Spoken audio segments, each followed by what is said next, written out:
बोला पुंडलिक वरदेव हरी विठ्ठल. श्री ज्ञानदेव तुकाराम. पंढरीनाथ भगवान की जय. माऊली ज्ञानेश्वर महाराज की जय. जगद्गुरु तुकाराम महाराज की जय. ज्ञानेश्वरीचा अध्याय 16वा.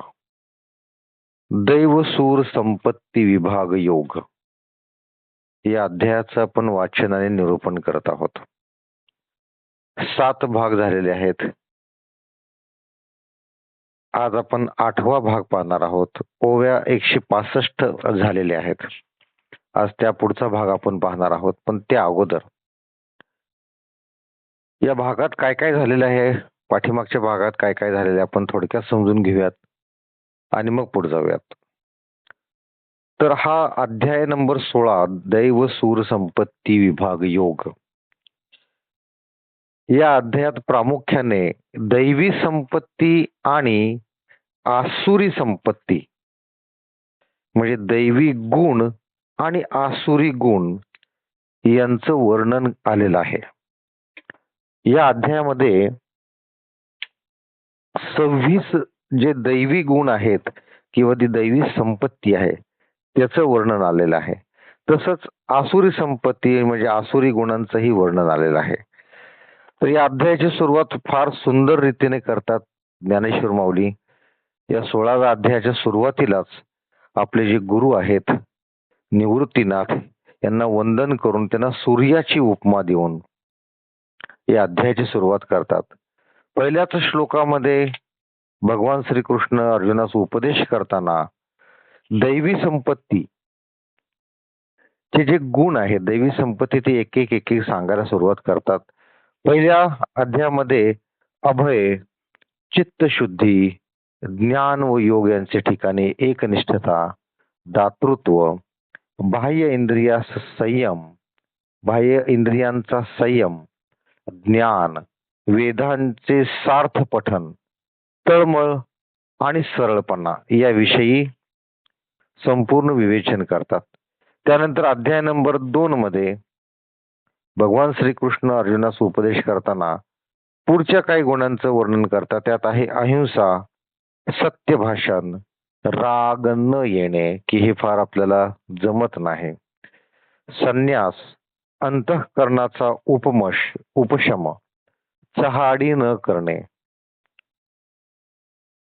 प्राणी मात्रांवर दया करणे, विषय लंपट न होणे, नम्रता, जनलज्जा आणि स्थिरपणा यांचा उहापोह आपण पाहिलेला आहे.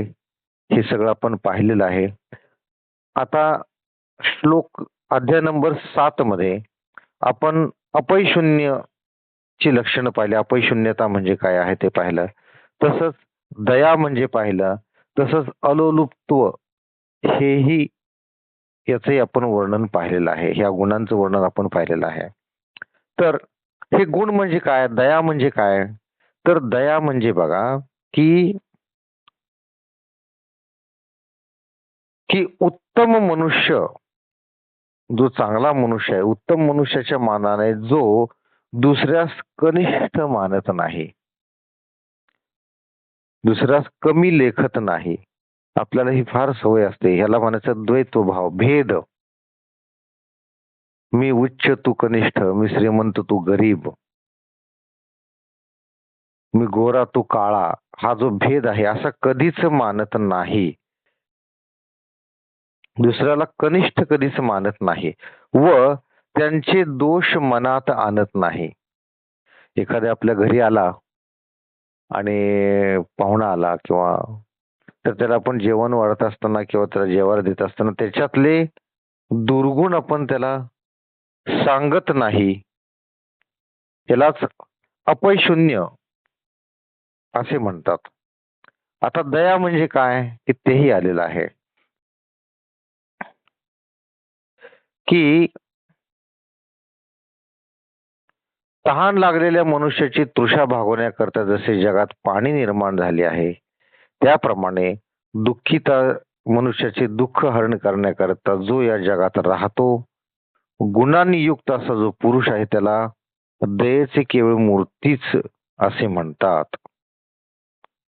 त्यानंतर आपण अलोलुप्त्व हे पाहिलेलं आहे. ते म्हणजे काय बघा, की वसंत वसंत ऋतूत वनात पुष्कळ झाडे टवटवीत होतात. तथापि तथापि त्यातील एकाही झाडाचा उपयोग न घेता जो चालता होतो. फार काय, लक्ष्मी महासिद्धीस जशी श्रीकृष्ण व विष्णू जवळ प्राप्त झाली, तरी जसे त्यांचे तिच्याकडे लक्ष जात नाही, तसे आपल्यास आवडणारे इहलोकीचे किंवा परलोकीचे भोग जरी चाकर झाले, तरी त्यांच्या मनात त्यांचा उपभोग घ्यावा असे येत नाही. फार काय सांगावे, ते कौतुकाने देखील विषयांची इच्छा करीत नाही. अशी जी दशा तिला अलोलुप्त्व असे म्हणतात.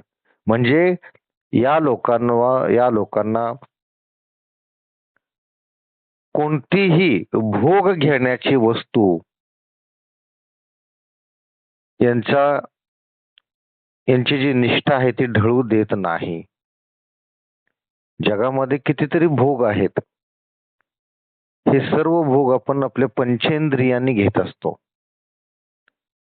हे सेन्सर्स आहेत आपल्या शरीराचे. पंचेंद्रिय म्हणजे डोळे, कान, नाक, जिव्हा आणि त्वचा यांच्या मार्फत आपण हे सगळे भोग घेत असतो. पण हे जे अलोलुप्त्व असणारे लोक असतात त्यांना याच्यानं काही फरक पडत नाही. म्हणजे पंचपक्वान्नाचं ताट जरी समोर आलं तर त्यांना त्याचं काहीच वाटत नाही. अशा पद्धतीनं म्हणजे या सगळ्यातून त्यांचं मन भरलेलं असतं. या सगळ्याच्या गोष्टीमुळे त्यांचं जे भगवंताच्या ठिकाणी जे चित्त आहे ते ढळू देत नाही. आता आज ओळी नंबर 167 पुढं भाग नंबर 8 आपण पाहूयात. 167वी ओवी आणि त्या पुढचं आपण आता वाचणार आहोत. आता माशिया जैसे मोहळ, जळचरा जेवी चळ, का पक्षिया अंतराळ मोकळे हे, ना तरी बाळ को दोषे, मातेचे स्नेह जैसे का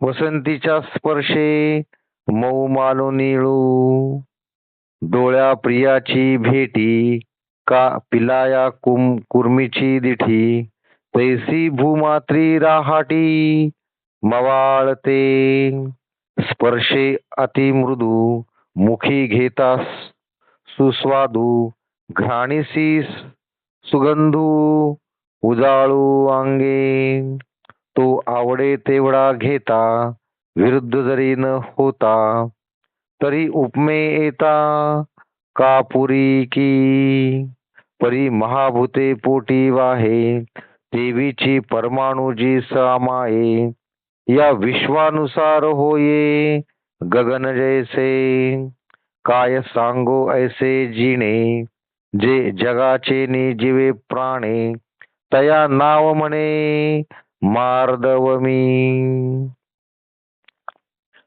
आता या ओव्यांमध्ये मार्दव म्हणजे काय हे सांगितलेलं आहे. ते आपण नीट समजून घेऊया. मार्दव म्हणजे नेमकं काय आहे. त्यासाठी काय सुरुवातीला उदाहरणं येतील आणि मग मार्दव कशाला म्हणतात ते सांगितलेलं आहे. ते आपण नीट वाचून घेऊयात की मधमाशीच जसे तिचे मोहळ सुखकारक असते, किंवा जलचरास जसे पाणी प्रिय, किंवा पक्ष्यांना आकाश फिरण्यास मोकळे आहे, किंवा बालकाला सुख व्हावे या दृष्टीने आईचे जसे त्यावर प्रेम असते, अथवा वसंत ऋतू सुरू झाल्यावर जसा मलय पर्वतावरील वारा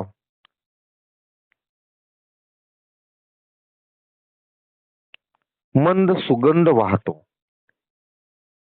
प्रिय वस्तू पाहिली असता जसे डोळ्यात समाधान होते, किंवा ज्याप्रमाणे कासवी आपल्या दृष्टीने पिलांचे पोषण करते, त्याप्रमाणे ज्यांची दृष्टी भूमात्राच्या ठिकाणी प्रेमयुक्त असते यालाच मार्दव असे म्हणतात. आई आपल्या मुलाकडे किती प्रेमाने बघते बघा. त्याचं पालन पोषण करते, संगोपन करते. किंवा मधमाशीस तिचं पोळ प्रिय असतं. माशांसारख्या जलचरास पाणी प्रिय असतं. पक्ष्यांना आकाश प्रिय असतं फिरण्यासाठी. तसेच सर्व सृष्टीकडे, सर्व भूतराकडे ज्यांची दृष्टी प्रेमयुक्त असते याला मार्दव असं म्हणतात.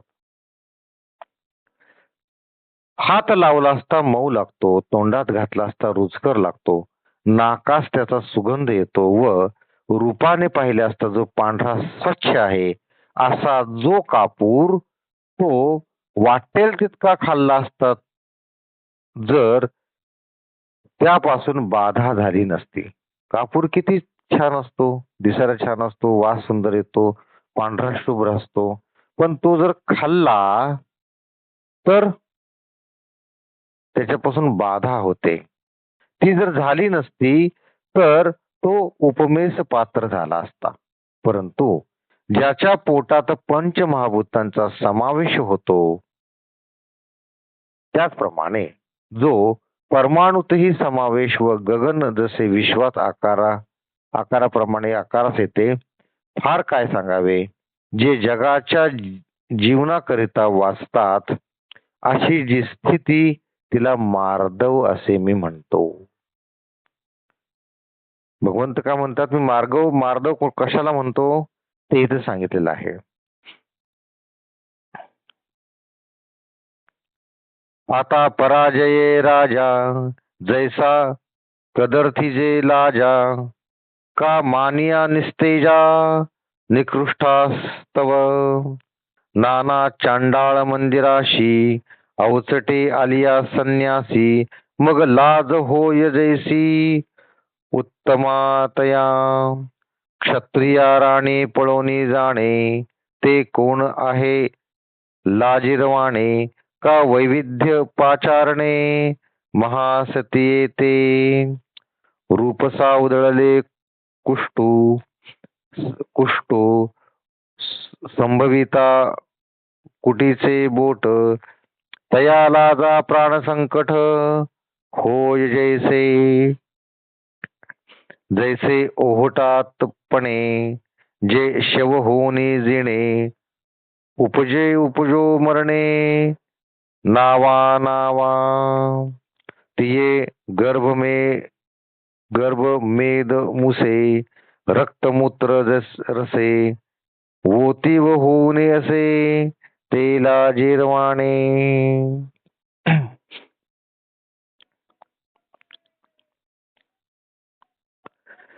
पराजित झालेला राजा जसा लज्जेने दुःखी होतो अथवा निकृष्ट स्थिती प्राप्त झाली असता मानी पुरुष जसा निस्तेज होतो. जो एखादा राजा पराजित झाला तर तो लज्जेनं त्याला लज्जा उत्पन्न होते, त्याला वाईट वाटतं, लाज वाटते स्वतःची की आपण कसा पराजित झालो. किंवा निकृष्ट स्थिती प्राप्त झाली असता मानवी पुरुष जसा निस्तेज होतो. याचं एक उदाहरण आहे, छत्रपती शिवाजी महाराज हे ज्यावेळेस आग्र्याला गेलेले असतात औरंगजेबाच्या भेटीसाठी. औरंगजेबाचा भला मोठा दरबार भरलेला असतो. औरंगजेब हा त्याच्या आसनावर, जे आसन इतरांच्या पेक्षा 10 फूट उंच असं जे आसन असतं त्या आसनावर जाऊन बसलेला असतो आणि प्रत्येकाच्या मानाप्रमाणे ओळींमध्ये बरेचसे सरदार राजे हे त्याच्या समोर मान खाली घालून उभारलेले असतात. आता औरंगजेबांना भेटण्यासाठी आपले छत्रपती शिवाजी महाराज जातात आणि त्यांना अशा ठिकाणी उभा केलं जातं, अशा लोकांच्या पाठीमागे उभा केलं जातं की ज्यांना छत्रपती शिवाजी महाराजांनी ताणून मारलेलं आहे. त्यांचा पराभव केलेला आहे. जे छत्रपती शिवाजी महाराजांची ताकद ओळखून होते, त्यांना चळचळ कापत होते, अशांच्या पाठीमागं छत्रपती शिवाजी महाराजांना उभं केलं. त्यावेळेस ही निकृष्ट स्थिती प्राप्त झाल्यामुळं छत्रपतींना राग आला होता. कारण माझी जागा, माझं स्थान हे कुठलं आहे त्यांना चांगलं माहिती होतं, चांगलं ठाऊक होतं. ते म्हणत होते, तू राजा आहेस, मी पण राजा आहे. त्यामुळं तुझी आणि माझी भेट ही समानतेनं व्हायला हवी. पण औरंगजेबानं मुद्दाम होऊन त्यांना अशा रांगेत उभा केलं की जे निकृष्टाहून निकृष्ट लोकांची जागा होती. त्यामुळं छत्रपतींना राग आलता आणि ते माणेदारपणे त्याने त्या ठिकाणी त्याला उत्तर दिलं. हा जो सह्याद्रीचा छावा होता तो तिथं आग्र्यात जाऊन कडाडला होता. त्यानंतरची कथा सगळ्यांनाच माहिती आहे की नंतर औरंगजेबानं छत्रपतींना अटक केलं, पण त्यातूनच ते आपल्या अक्कल हुशारीने सुटून आले. तर ही सगळ्यांना कथा माहिती आहे. इथं तेच सांगितलेलं की निकृष्ट स्थिती प्राप्त झाली असता मानी पुरुष जसा निस्तेज होतो. छत्रपतींनी आपल्या कर्तृत्वाने त्यांचा मान निर्माण केला होता. त्यामुळे त्यांचा अपमान त्यांना सहन झाला नाही. किंवा एखादा उत्तम संन्यासी अकस्मात एखाद्या चांडाळाच्या घरात गेला असता त्यास जशी लज्जा उत्पन्न होते. एखादा संन्यासी आहे आणि तो एखाद्या चांडाळाच्या घरात गेला, त्यावेळेस त्याला लज्जा उत्पन्न होते. क्षत्रियाला रणातून पळून जाण्याचा प्रसंग आला असता तो सहन करण्यास जशी त्याला लाज वाटते. किंवा पतिव्रता स्त्रीस गंगा भगीरथी या नावाने हाक मारली असता जसे तिला दुःख होते. सुंदर मनुष्यास कोड उत्पन्न झाले असता संभावितावर वाईट आळ आला तर त्यांना ज्याप्रमाणे लज्जेने प्राण संकट उत्पन्न होते त्याप्रमाणे 3.5 हात शरीर धारण करून निरनिराळे योनीत उत्पन्न होणे व मरणे, गर्भमेद रूपी मूषित रक्त व मूत्र यांच्या रसांचे ओतीव शरीर धारण करण्याची ज्यांना लाज वाटते, फार काय सांगावे, तर ज्यांना देह धारण करून नावारूपास येण्यापेक्षा दुसरी कोणतीही लाजिरवाणी गोष्ट वाटत नाही, अशा दुष्चिन्हांनी युक्त असे जे शरीर ते धारण करण्याचा साधूंना कंटाळा आला असून लाज उत्पन्न होते व इतर जे कोडगे लोक आहेत त्यांना तेच शरीर धारण करण्याची गोडी वाटते. इथं नेमकं काय सांगितलंय बघा की हे जे रक्तामांसाचं जे शरीर आहे ते शरीर कुठून येतं, तर ते गर्भमेद रूपी मूषित रक्त व मूत्र यांच्या रसांचे ओतीव धारण करून हे शरीर उत्पन्न होतं. म्हणजे काय की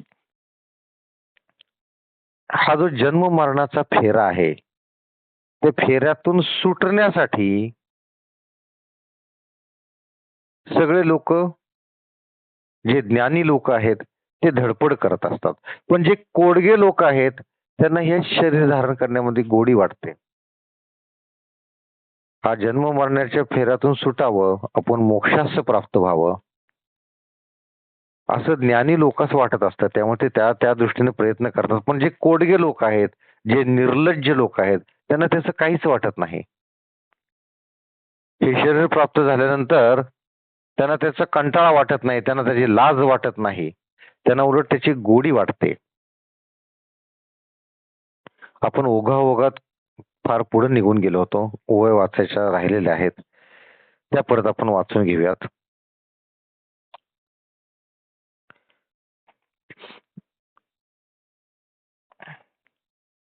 हे बहु असो देहपणे नाम रूपासी येणे नाही गाला जिरवाणे तयाहुनी ऐसे ऐसिया वकळा घेपी शरीराचा कंटाळा जे लाज पै निर्मळा निसुगा गोड आता सूत्रतंतू तुटलिया चेष्टाची ठाके साय खेडिया तैसी प्राणजये कर्मेंद्रिया खुंटे गती की मावळलिया दिन करू सरे किरणांचा प्रसरू तैसा मनोजये प्रकारू ज्ञानेंद्रियांचा एवं मन पवना नियमे होती दाही इंद्रिये अक्षमे ते अचापल्य वर्मे येणे होय. ज्याप्रमाणे कळसूत्री भावल्यांच्या दोऱ्या तुटल्यावर त्यांची चेष्टा बंद होते म्हणजे त्यांची हालचाल बंद होते, त्याप्रमाणे प्राणाचा जय केला असता कर्मेंद्रियांची गती बंद होते.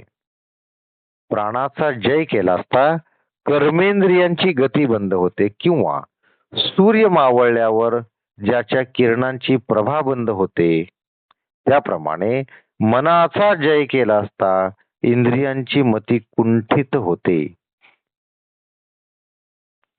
याप्रमाणे मन व प्राण यांचा जय केला असता 10 इंद्रिय पंगू होतात, त्यालाच अचापल्य असे म्हणतात. ज्ञानेंद्रिय आणि कर्मेंद्रिय ही यांची जी हालचाल आहे, यांची जी वळवळ आहे ती बंद कशी करायची, तर प्राणाचा जय करायचा.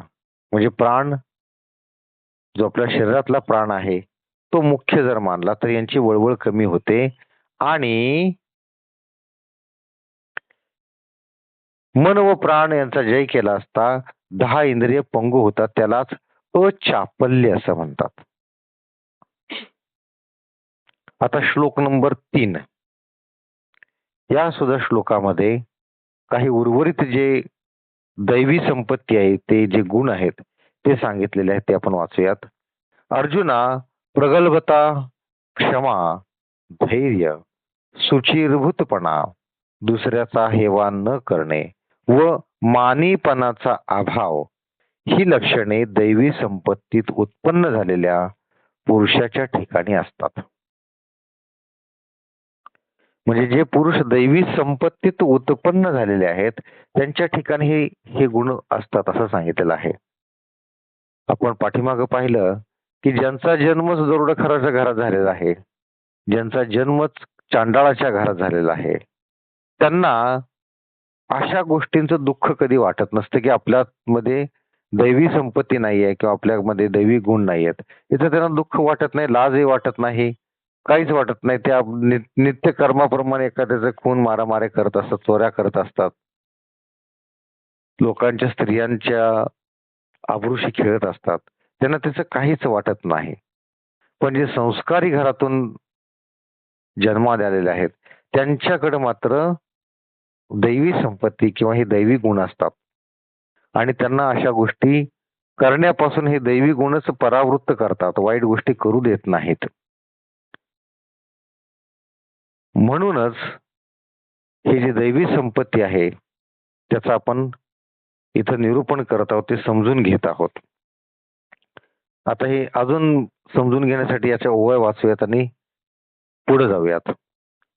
आता ईश्वर प्राप्ती लागी प्रवर्तता ज्ञान मार्गी दिवसे याच्या अंगी उणी मनोहे ओखटे मरणायसे तेही आले अग्निप्रवेशे परी प्राणेश्वर देशे न गणिची सती तैसे आत्मनाथाची या आधी लावणे विषयाची बाधी धावू आवडी पाणाधी शून्याची न ठाके निषेधू आड न पडे विधीची भीड नुपजेची जीवी कोड महासिद्धीचे ऐसे ईश्वराकडे निज धावे आपसया सहज तया नाव तेज आध्यात्मिकते.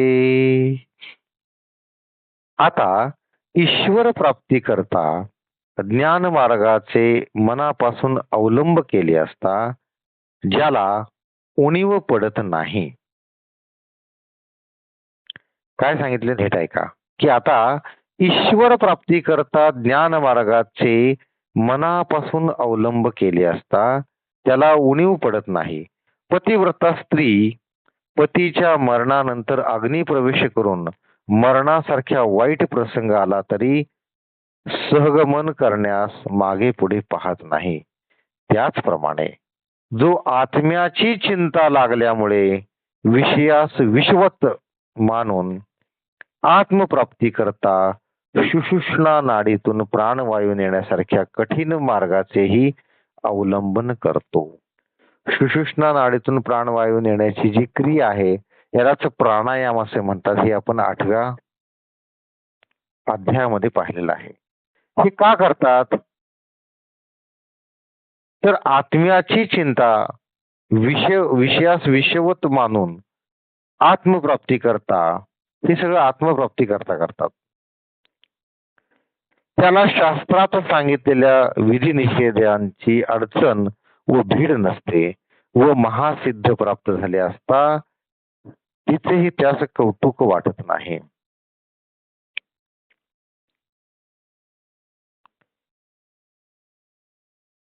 याप्रमाणे ज्याचे मन आपण होऊन ईश्वराकडे धाव घेते त्याला आध्यात्मिक तेज असे म्हणतात. आता सर्व सहन करणाऱ्यात मी श्रेष्ठ असा गर्व उत्पन्न होत नाही त्यालाच क्षमा असे म्हणतात. ज्याच्या अंगी गर्व उरलेला नाहीये. गर्व हा फार मोठा भार असतो. थोडक्यात काय, आपण डोक्यावर भला मोठा दगड घेऊन चालण्यासारखं आहे. स्वतःच्या मनात गर्व ठेवून राहणे म्हणजे डोक्यावर मोठाच्या मोठा दगड घेऊन चालत राहणे असं ते आहे. मग ज्याच्या मनामध्ये गर्व नाहीये, ज्याच्यामध्ये मनामध्ये हे सर्व सहन केल्याचा गर्व उत्पन्न होत नाही त्याला क्षमा असे म्हणतात.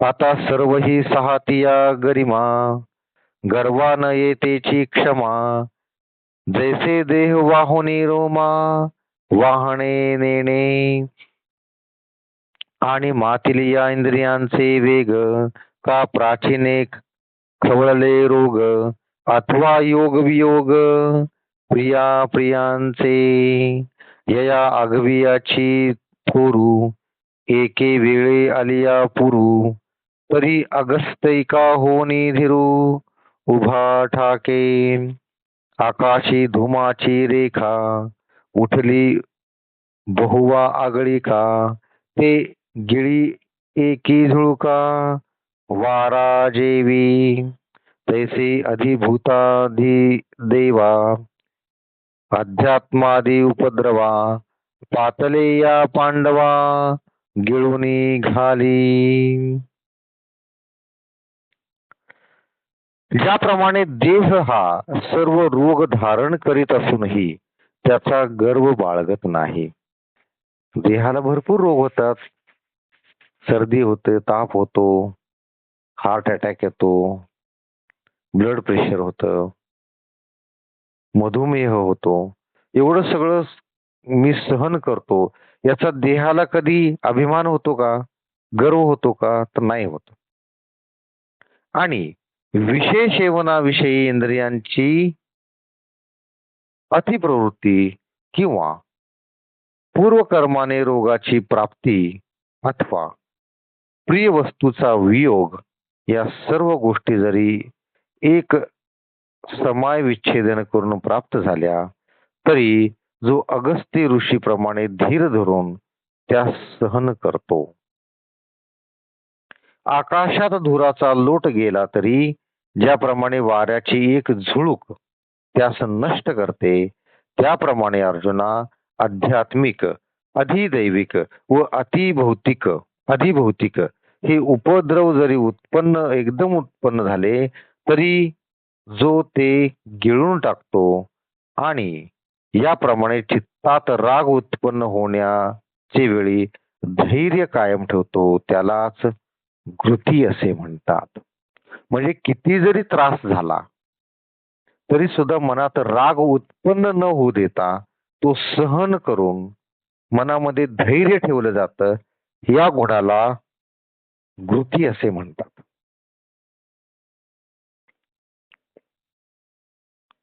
आता निर्वाळुनी कणके कणके भारीला गागे पियुखे तया कलाशीची सारिखे शौच्यसे जे अंगी निष्काम आचारू जीवी विवेकू साचारू तो सबाह्य घडला आकारू सुचित्वाची का फेडीत पाप ताप पोखित तिरेचे पादक समुद्रा जाय आप गंगेचे जैसे का जगाचे आंध्य फेडतू श्रेयीचे रावळे उघडितू निघे जैसा भास्वतू प्रदक्षिणे. आणि विषय सेवनाविषयी इंद्रियांची अतिप्रवृत्ती किंवा पूर्वकर्माने रोग प्राप्ती अथवा प्रिय वस्तूंचा वियोग या सर्व गोष्टी जरी एकमेक विच्छेदन करून प्राप्त झाल्या तरी जो अगस्ती ऋषीप्रमाणे धीर धरतो.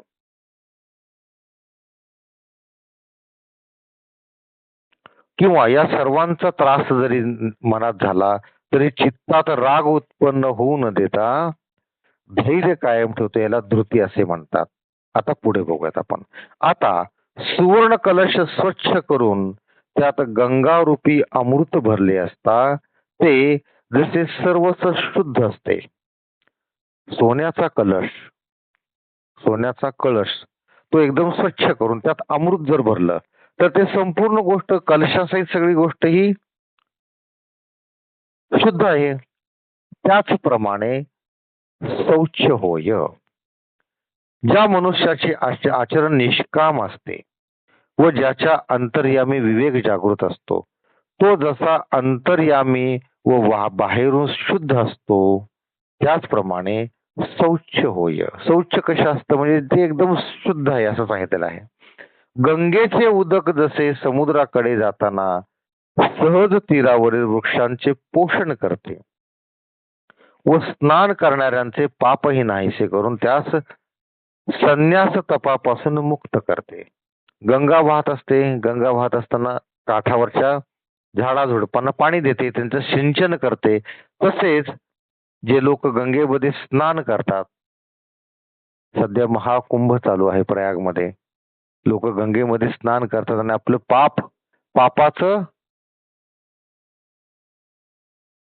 नाहीसे करतात, पाप धुवून टाकतात.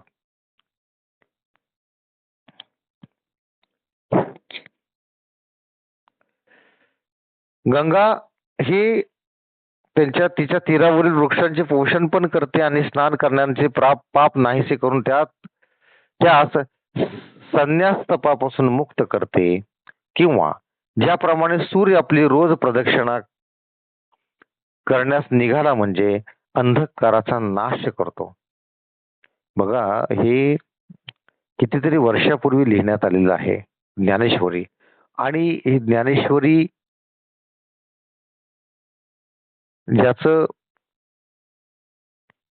ज्ञानेश्वरी कशावर आधारित आहे तर ज्ञानेश्वरी ही गीतेवर आधारित आहे. ते हजारो वर्षापूर्वी बोलली गेलेली गीता आहे. त्यावेळेस सुद्धा आपल्या भारतीयांना माहिती होते की सूर्याच्या भोवती पृथ्वी प्रदक्षिणा करते. म्हणून इथं काय लिहिलंय बघा की आता इथं कसं लिहिलंय की सूर्य प्रदक्षिणा करतो असं लिहिलेलं आहे. खर तर पृथ्वी सूर्याभोवती प्रदक्षिणा करते, पण आपल्याला असं भासतं की सूर्य पृथ्वीभोवतीच प्रदक्षिणा करतो. पूर्वेकडून उगवतो, वर डोक्यावर येतो, परत पश्चिमेला जातो.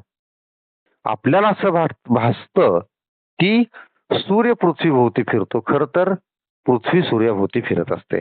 पण हे आपल्या भारतीयांना त्याही वेळेस माहिती होतं. हेच यातून सांगायचं आहे.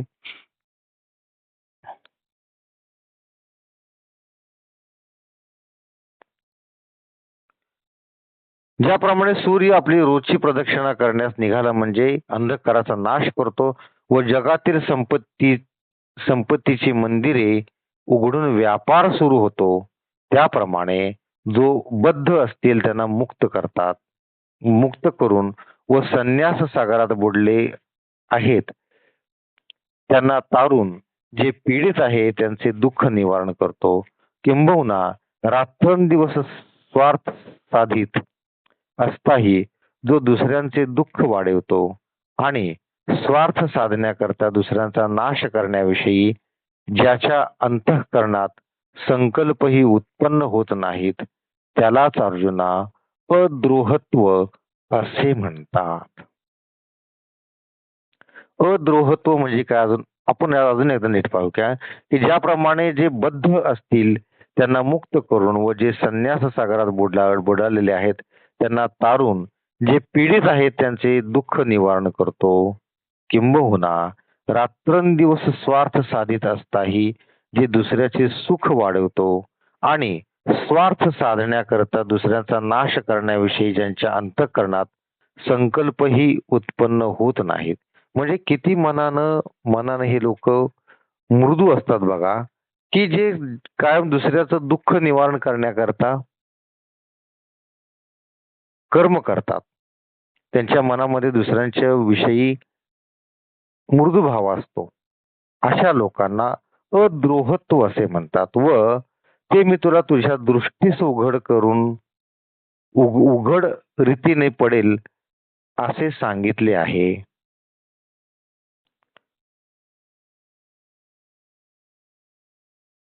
आणि पार्था, भगीरथाने गंगेची प्रार्थना करून तिला मृत्यूलोकात आणतेवेळी तिला शंकराने आपले जटे धारण केल्यावर तिचा आपले वेगाचा गर्व हरण होऊन ती लज्जित झाली. त्याप्रमाणे लोकांनी मान दिला असता जो संकोचित होतो त्यालाच हे सुमते अर्जुना अमानवित्व असे म्हणतात. याबद्दल तुला मागे पुष्कळ वेळा सांगितलेले आहे.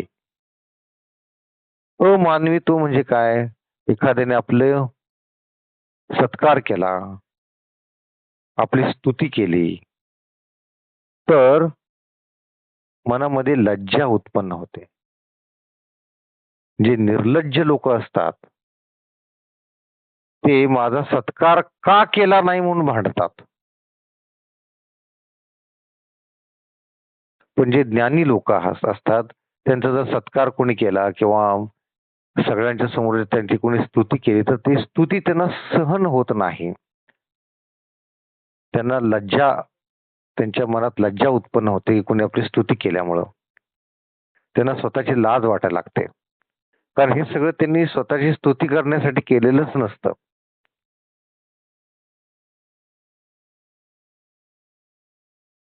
आणि काही लोक असतात ते माझी स्तुती का केली नाही म्हणून भांडतात, माझा सत्कार का केला नाही म्हणून भांडतात, माझा सत्कार शेवटी का केला अगोदर का केला नाही वगैरे वगैरे.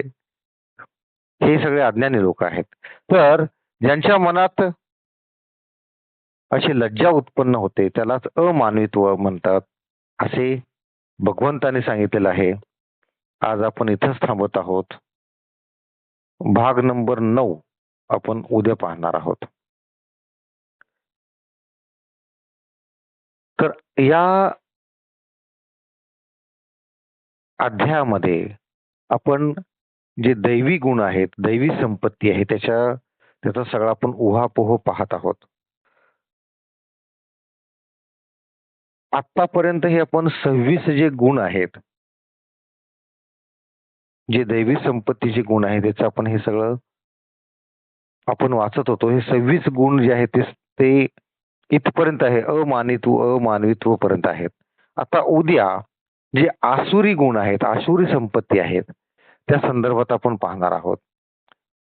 खरं आसुरी संपत्तीचे गुण का पाहावेत? आपल्याला जर दैवी संपत्तीचे गुण आपल्या जर अंगीकार करायचे आहेत तर आसुरी संपत्तीचे गुणाचा अभ्यास का करायचा? तर कसं असतं की एखादी मूर्ती तयार करण्याकरता मूर्तिकार काय करतो, जे अनावश्यक गोष्टी असतात अनावश्यक जो दगड असतो तो छन्नीनं फोडून फोडून बाजूला करतो आणि मग त्यातून मूर्तीचं रूप साकारलं जातं. तसंच आपण आपलं मन हे सुद्धा दगड आहे आणि त्यातून ज्या वाईट गोष्टी आहेत, काम, क्रोध, मद, मत्सर वगैरे, वगैरे. तर हे आपल्याला बाजूला करायचं आहे म्हणजे आपल्यातून जी दैवी संपत्तीची मूर्ती साकारणार आहे. मग ते जे जे तोडून बाहेर काढायचं आहे, जो दगड फोडून बाहेर ते समजलं तर पाहिजे ना. म्हणून हे आसुरी गुण सुद्धा आपल्याला समजून घ्यायचे आहेत, की जे आपण उद्या पाहणार आहोत. सर्वांनी डोळे मिटायचे आहेत, हात जोडून घ्यायचे आहेत. हे जे दैवी संपत्तीचे गुण जे आहेत ते आपल्यामध्ये कसे येतील ते त्याचा विचार करायचा आहे. तसेच ज्यांनी व्यसनमुक्तीचा संकल्प केलेला आहे त्याने तो मनातल्या मनात म्हणायचा आहे, बोला पुंडलिक वरदेव हरी विठ्ठल, श्री ज्ञानदेव तुकाराम, पंढरीनाथ भगवान की जय, माऊली ज्ञानेश्वर महाराज की जय, जगद्गुरु तुकाराम महाराज की जय, सर्व संतों की जय. जय जय रघुवीर समर्थ.